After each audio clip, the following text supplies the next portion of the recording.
What's going on, everyone? My name is Nicholas Merton here from DataDash, and today is November 17th of 2023. Well, folks, I hope you guys are having a fantastic day wherever you are, because in today's video, I got to do a little bit of a rant and rave here. It's been a while since I've done one of these, and I think it's well-deserved considering some of the stuff that's come to light here during this recent rally in altcoins and the broader crypto market. I do want to spend some time to dive in mainly to the altcoin market, and we're going to be spending some time to cover some metrics that I think deserve some attention, and I'll let you guys be the judge of whether or not this is a problem or not.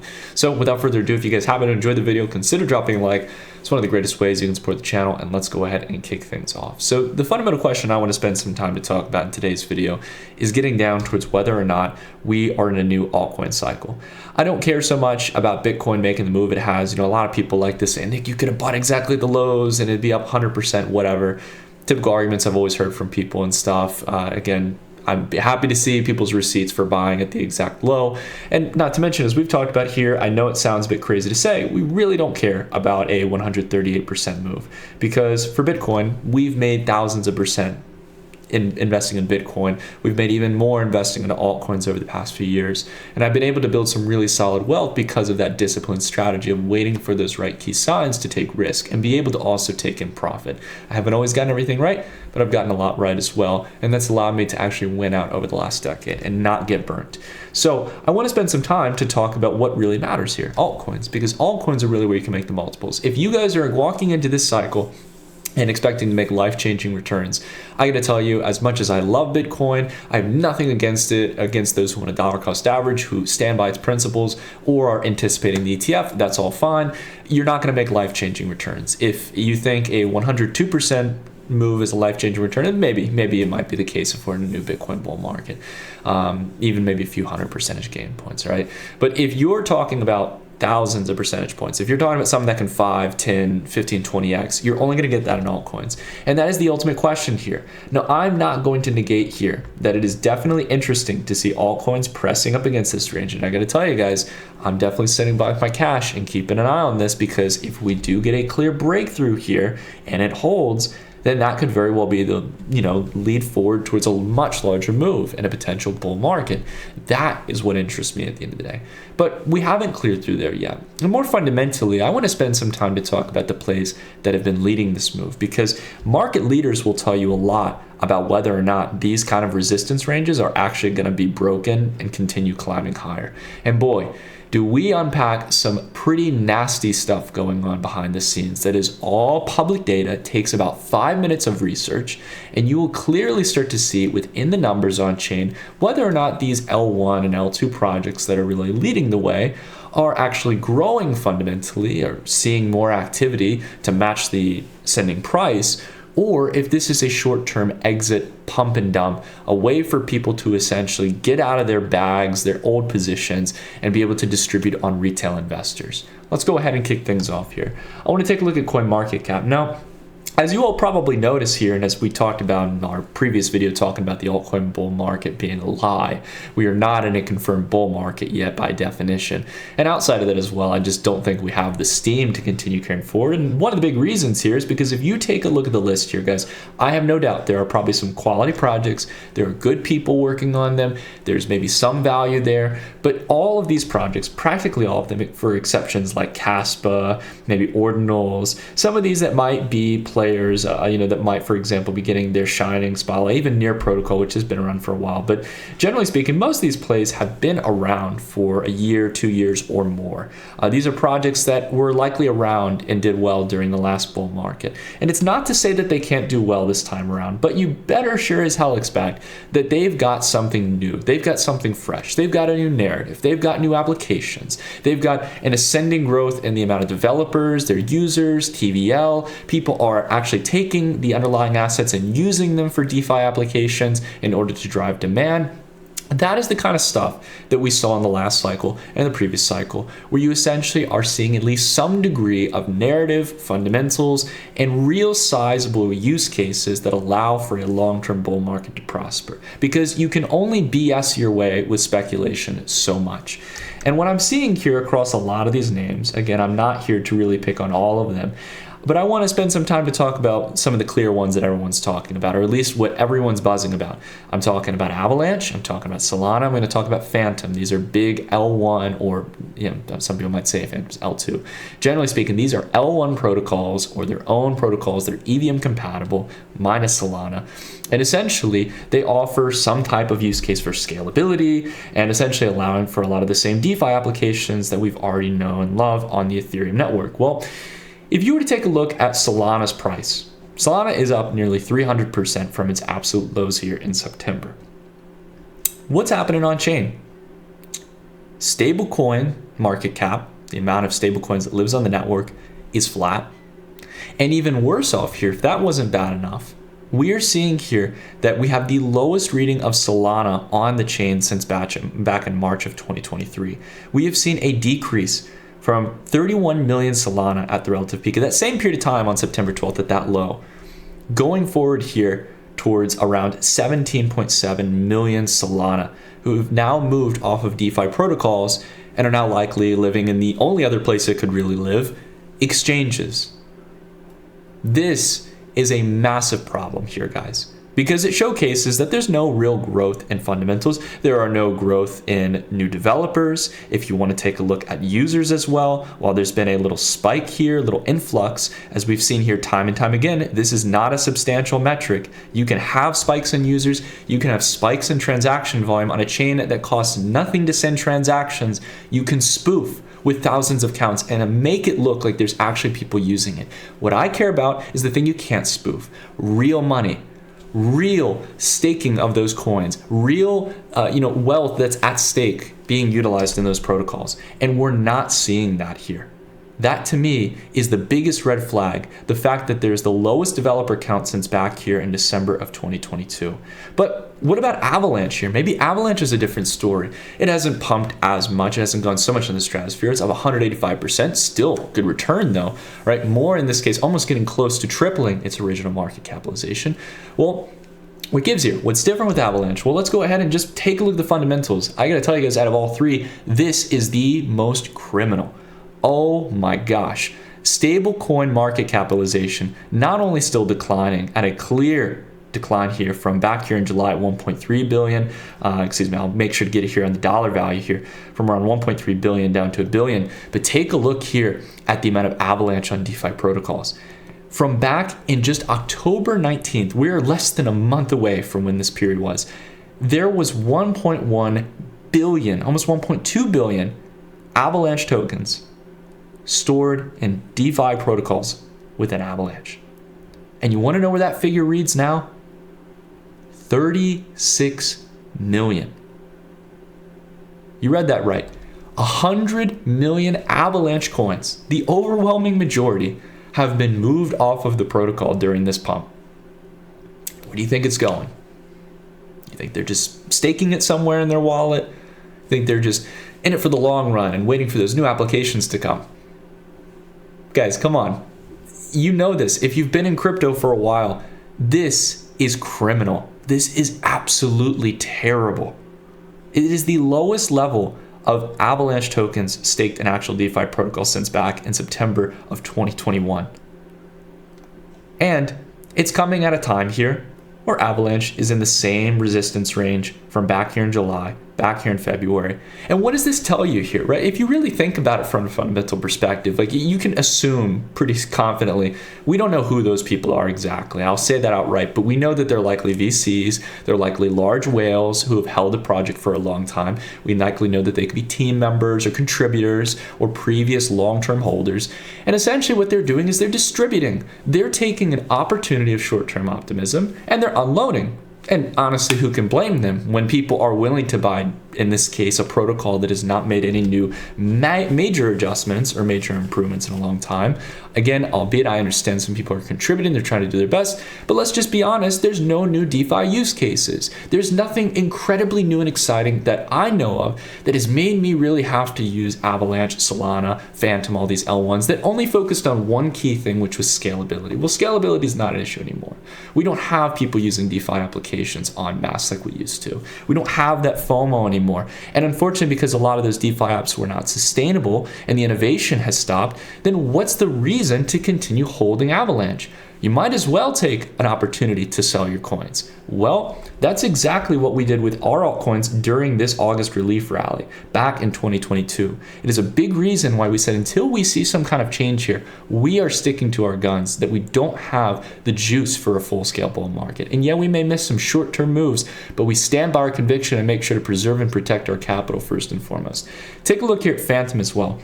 Phantom, I think, again, is a more moderate case of this. Phantom, since its relative lows here, or back here since October, has gone up around roughly 100% here. But you would expect, like, off of a doubling in market capitalization, at least giving us something here, some kind of improvement in the actual metrics. Well, unfortunately, if we take a look at Phantom's metrics here, stablecoin liquidity flat, and Phantom's actual TVL here, completely fat. Like completely flat here. Core devs at its lowest level since 2018. Guys, I mean, this is not what you want to see. You do not want to see such a dichotomy here between the irrationality and exuberance of price and not seeing some kind of fundamentals to back it up, because it will only last so long.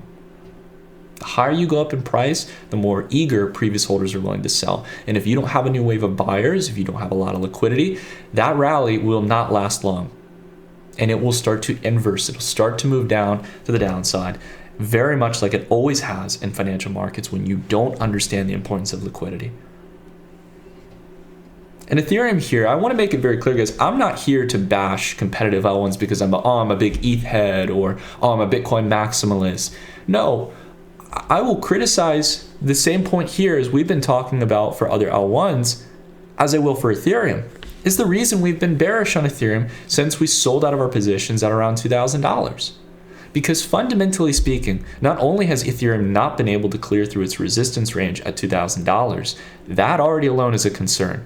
After building an ascending triangle for the past year, mind you, which is a long-term bullish pattern, it still can't break out. But outside of that as well, devs for the Ethereum ecosystem have dropped from 450 towards around the level of around 250. So almost half of the dev community have active developers contributing to the Ethereum ecosystem, or basically EVM compatible applications on top of Ethereum, have declined.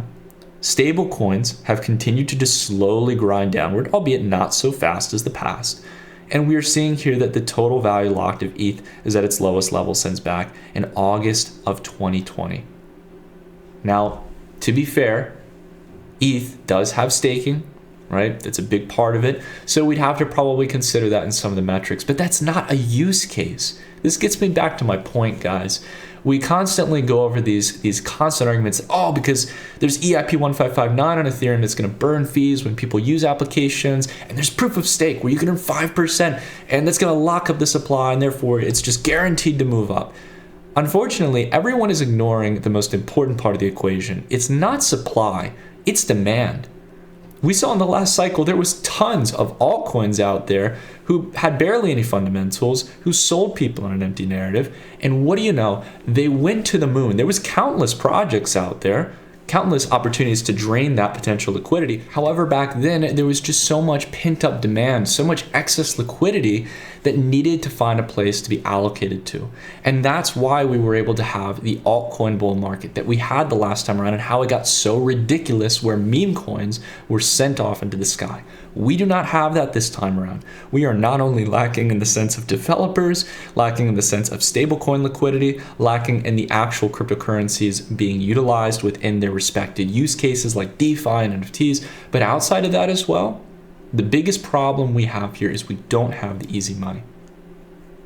If you are expecting that in a coming recession that the Fed is just going to turn back on the money printer and lower interest rates to zero, I got to tell you guys, I think you're going to be sorely mistaken on that. And I only say that as a friend here because I have strong conviction in that point, because the last thing the Fed can do, as it's still struggling to get inflation below its target of 2%, when it really needs to, for a short period of time, get it below 2% towards 0 to 1%, keep it there for a while to end the psychological effects of inflation and set the tone that inflation is done with. They do not have that luxury anymore. The decade of easy money, the secular bull run of the 2010s to the early 2020s is over. It's done. And this very well may mean that the number going up and to the right isn't going to be true for a little while. And that applies absolutely to altcoins here. And if you look at the fundamentals, it looks like the easy and obvious case here. Now, I'm not going to sit here, guys, and ignore that there are opportunities to speculate in this market. But I have to tell you guys, if you're wondering about whether or not I'm betting on a full-scale bull market, I'm not right now.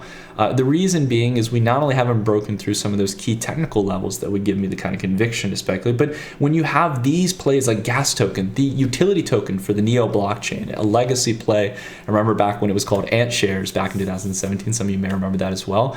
While I like some of the developments that Neo's done, there's no reason for this token to spike up as much as it did. It went from around $2.50 all the way up to $30. And why? Well, it was listed on Upbit, one of the leading exchanges in Korea, and Korea is known for its altcoin speculation. That's the only reason. And what happened after? Well, it unloaded down to $8, and it looks like it's going to do exactly what it did the last time it did this, from $2 to $22, where it just slowly but steadily dwindles down because there's nothing fundamental about it. And that's not an insult towards the Neo blockchain. That's an insult towards the way the market is treating this rally and thinking of this rally. It is not a fundamental bull market. It's a short-term speculative wave. Take a good look at these market leaders over the last 7 days, the last 30 days, and you tell me, how many of these would you be willing to go all in on or have a substantial amount of your portfolio exposed to for the next year? I got to tell you guys, I'm honest with you all. I will always give you my candid opinion. I can't name many. And I think one big misconception people are making right now is that they're just buying into the existing plays from the last cycle.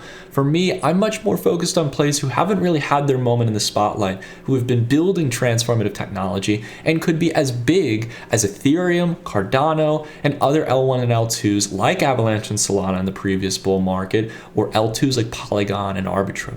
I'm looking for the plays that really have that ability to have their moment. For example, Radix as well. This is one that we talked about in our quarterly altcoin video. Now, we do expect, again, considering here the lackluster price action right now, this tells me all I need to know about this recent move in the market and whether it's got strong fundamentals and legs to kick off as a new bull market. To see Radix where it's at right now, I think it's going to move lower along with the broader range of altcoins, but once it breaks out of this descending wedge, this is going to be one of the plays that I'm watching in the next bull market, hands down. It is one of the few plays that I'm actually excited about that actually has some ability to really transform DeFi and break through all the developer and use case barriers that Ethereum or EVM compatible chains are struggling with right now. Along with that as well, Zero. To see Zero, albeit it is trending at the moment, one of the few L1s that I'm actually interested in, not even getting above its February 2023 highs yet, lets me know that, again, this is probably just a short-term wave of optimism in crypto. If Aleph is not leading the way right now in this market, I don't think the fundamental research has been done by a lot of the larger market participants, or maybe it has been done, but they're not ready to start allocating significant amounts of capital that kicks off a new bull market. They haven't found that entry point yet that they believe is the fundamental range. Now, for me personally, I want to make one thing very clear, because I understand as I talk in these videos, guys, it's my opinion, you come here for it, and I try to come with a degree of conviction if I feel I've done the research well and I feel I have something to present to you. At the same time, I want to make it very clear that I understand there is something to be said about speculation and volume returning to the market. And altcoins, we've been clearly seeing that there has been week by week here over the near term this increase in volume in alignment with some of the previous rallies we've had over these past few months that didn't really sustain much. But this one is definitely looking like the most optimistic so far. And it's not just in altcoins, we're also seeing it here in NFT trading volume as well. So for me personally, I'm looking for the plays. I'm looking for platforms, new faces that are actually not just repeating the same mistakes of the past, but instead are focusing on how to revolutionize or rethink those previous trends of NFTs or DeFi. It doesn't have to be an entirely new narrative, but it has to be a platform or protocol that's aiming to actually fix the problems of the past. And that's why I want to spend some time to talk about none other than today's sponsor, and that's Angelo. Angelo is an NFT marketplace that's coming up here in the crypto space, and they're making a big shift from the previous focus of NFTs. If you take a look at the traditional art world, which is controlled by Sotheby's and Christie, the big auction houses, houses that kind of basically control this private art market that's only accessible to millionaires and billionaires.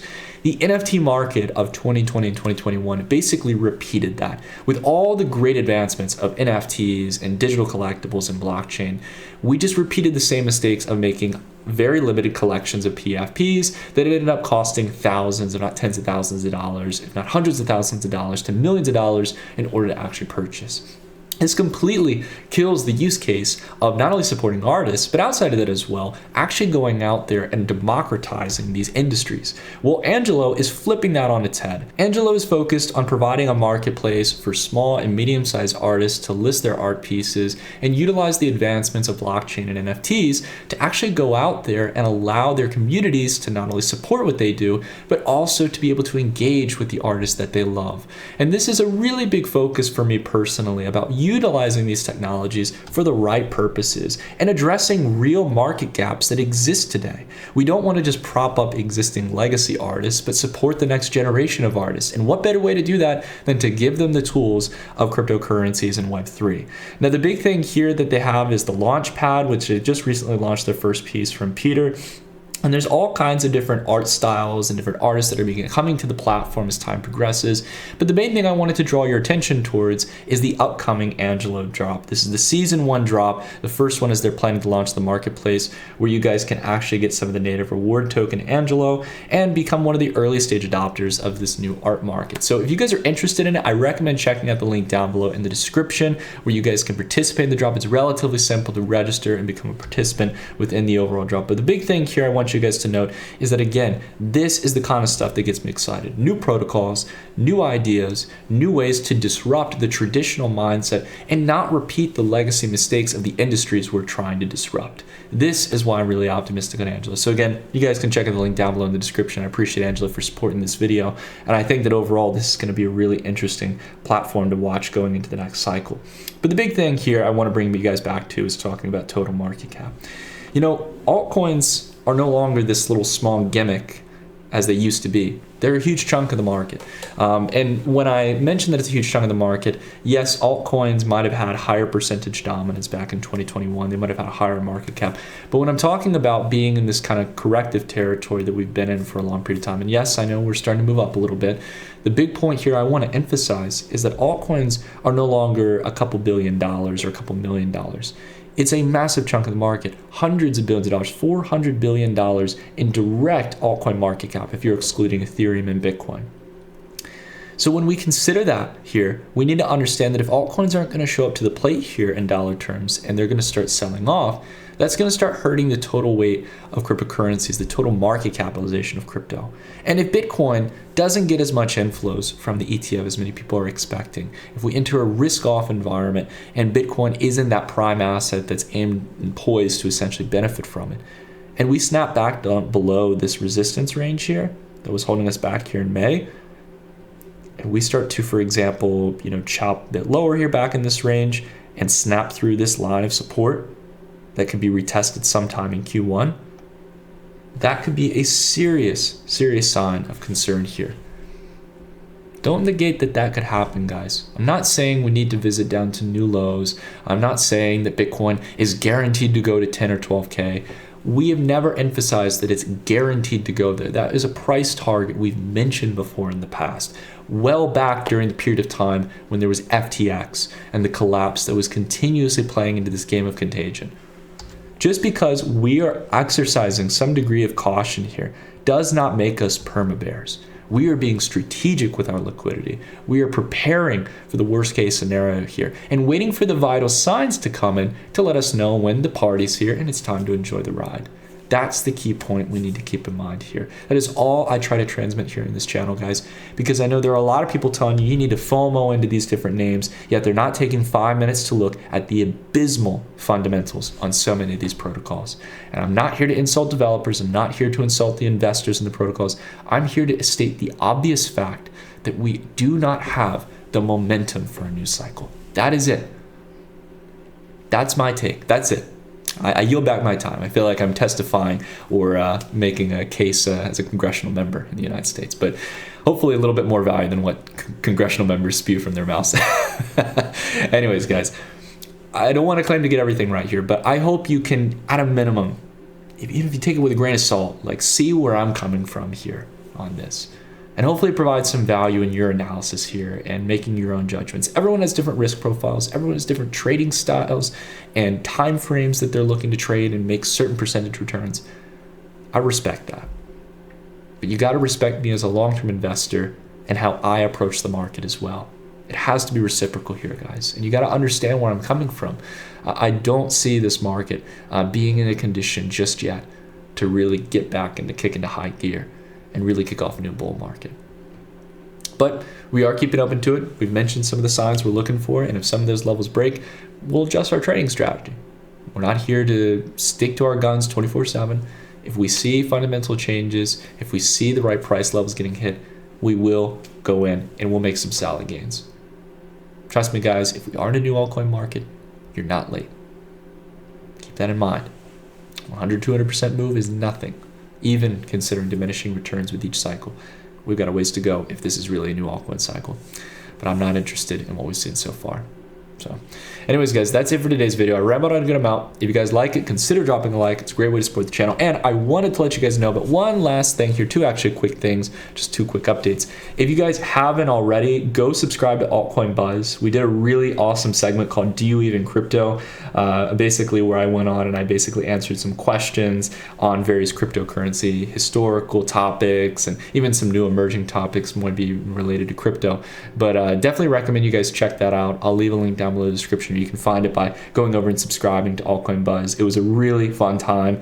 And outside of that as well, if you guys are interested, as many of you might know, we've covered an indicator suite here on the channel before called Lux Algo. There is going to be a Black Friday sale coming up here next week. It's one of the few indicator suites I'd honestly recommend. I've used a whole range of different indicators in my 12 years of trading and investing. And Lux Algo is definitely up there. We use it in a bit of a customized way, but it's definitely one of the few indicator suites that I would recommend. So we will be having a discount code next week for registering that, so keep an eye out for it. But that's it for today's video, guys. Thank you all so much for watching, and until the next one, I'll see you guys in the next video. Take care, everyone.